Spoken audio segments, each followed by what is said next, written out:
आदमी का जीवन मृत्यु से मृत्यु तक की यात्रा है। आदित्य पूछ रहे हैं बीच में कुछ और भी है क्या?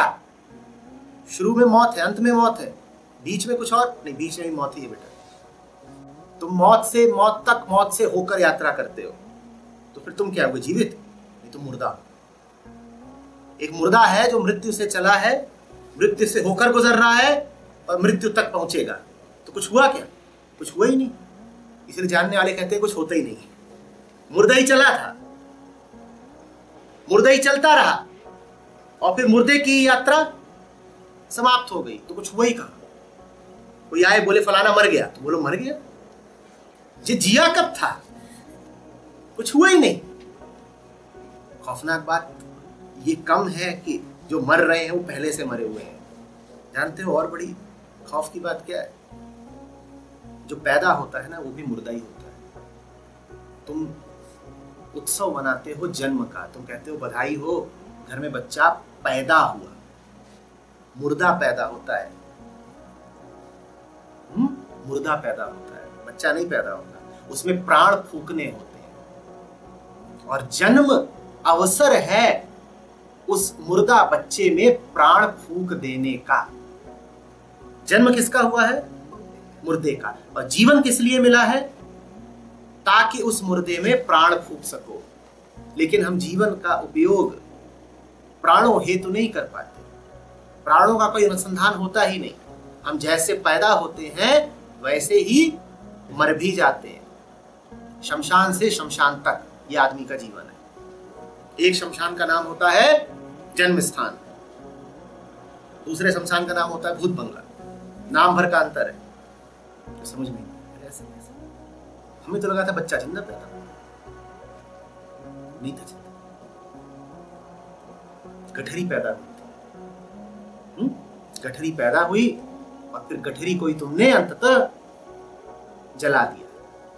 गठरी से गठरी तक। कभी देखा है मुर्दे को कैसे लपेटे होते हैं कपड़े में? देखा है? और कभी देखा है जब बच्चा पहली बार लाया जाता है तो कैसे लपेटा होता है कपड़े में? बिल्कुल एक साथ। वो भी निर्बल और ये भी निर्बल। अंतर बस इतना है कि ये जो बालक रूपी मुर्दा है इससे जी जाने का अवसर अभी प्राप्त है। ये अभी कई साल का अवसर लिए हुए है जिसमें संभावना है कि ये जी उठे।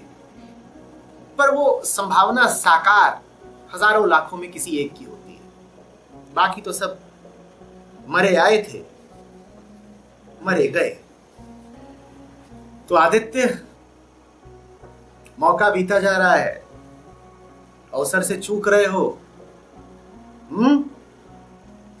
अवसर वास्तव में है ही नहीं। मुर्दे के लिए क्या अवसर होता है? अनुकंपा से चूक रहे हो। अवसर से तो ऐसा लगता है कि जैसे मुर्दे के पास कोई विकल्प हो, जैसे मुर्दे के कर्तृत्व पे निर्भर करता हो कि वो अवसर को भुना पाता है कि नहीं भुना पाता। अनुकंपा से चूक रहे हो, अनुग्रह से चूक रहे हो। मुर्दों का तो ऐसा है कि जैसे मुर्दा पड़ा है और ऊपर से रोशनी उतर आई, बरसात हो गई, किसी का स्पर्श हो गया, हवा में कोई सुगंध तैर गई और वो शनै शनै जी उठा। इसे अवसर बोलेंगे क्या? बोल सकते हैं, पर अनुग्रह बोलना ज्यादा सटीक है। उससे चूक रहे हो, मत चूको। मर तो चुके ही हो, कौन जाने कब दफना दिए जाओ।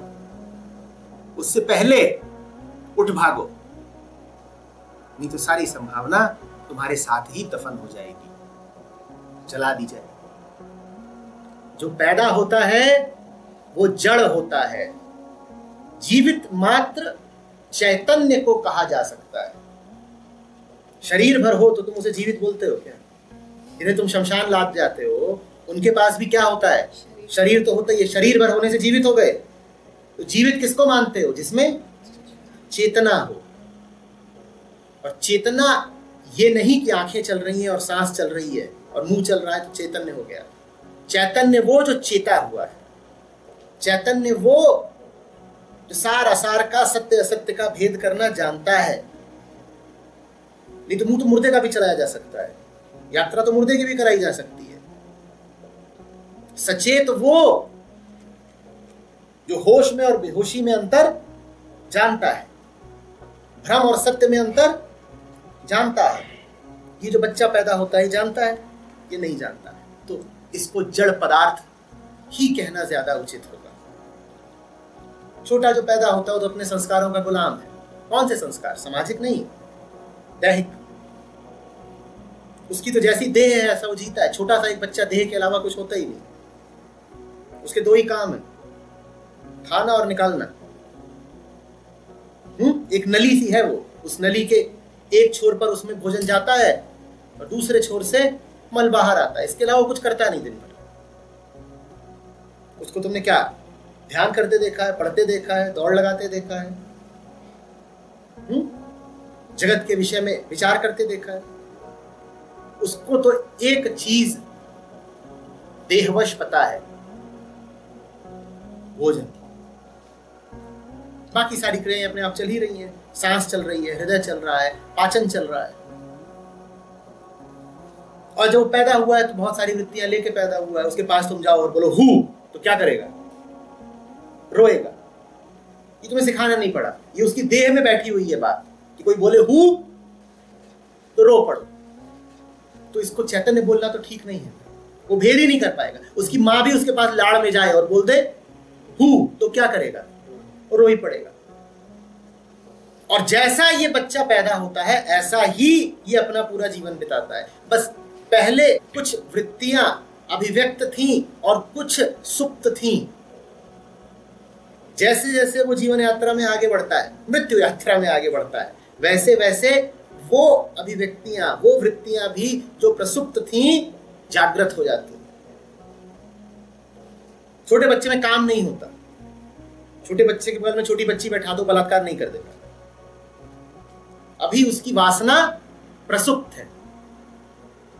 वो अभी जरा 15 साल आगे बढ़ेगा, फिर क्या होगा कि वो जो शरीर की वृत्ति उसके भीतर सोई पड़ी थी अब वो जग जाएगी। अब वो बलात्कार भी और कर देगी। फिर इसलिए तुम्हें उसे शिक्षा देनी पड़ती है, सिखाना पड़ता है, स्त्री का सम्मान करो, हिंसा मत करो। सोचो तो क्यों सिखाना पड़ता है? क्योंकि हिंसा का बीज वो लेके पैदा हुआ है। इसी को कहते हैं मुर्दे का पैदा होना। और अधिकांश लोग जैसे पैदा होते हैं उससे और ज्यादा गिरने की ही उनकी यात्रा होती है। इसीलिए फिर तुम खूब सुनते हो आम साहित्य और संस्कृति में कि बच्चों जैसा जीवन मिल जाए तो क्या बात है, बच्चों जैसा निर्दोष भोलापन मिल जाए तो क्या बात है। पर तुम और गिर जाते हो, और गिर जाते हो।